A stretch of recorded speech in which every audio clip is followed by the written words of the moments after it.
It is a measure of the nature of Saudi culture that Saudi Arabia is the only nation which was in existence in 1948 not to have ratified the Universal Declaration on Human Rights.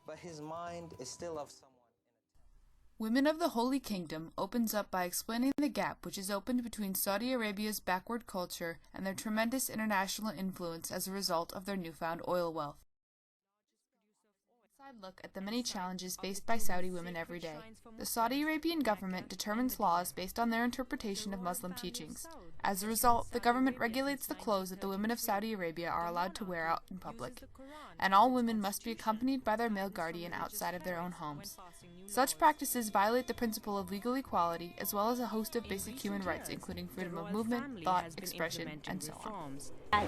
This has created a difficult situation for the Saudi people, and for the rest of the world in determining the best ways in which to interact with this country, which is in many ways equal to some of the stronger powers in the world, and yet remains one of the few countries whose administration still affirms executions by stoning.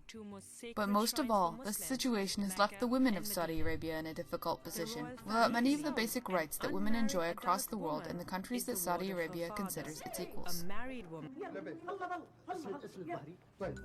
Laws regarding dress prevent women from leaving their homes without the proper attire. Laws also prevent law enforcement and emergency crews from entering a building if the man of the house is not present. Women also cannot be admitted to a hospital without the consent of their male guardian. These laws often create dangerous situations for women in which they cannot leave a dangerous area or receive emergency help in their own homes.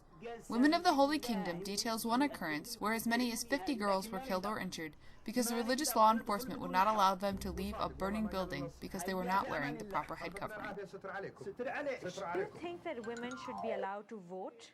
The Saudi Arabian government operates based on a strict interpretation of Sharia law, which is the source of many of these restrictive and frequently deadly policies.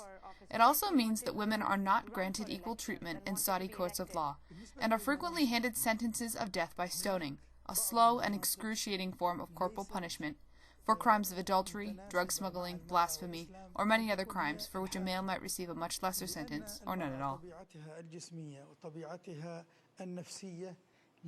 While the government claims to be more open to progressive policy, religious leaders still remain completely entrenched in their interpretation of the laws of Islam and in their law enforcement.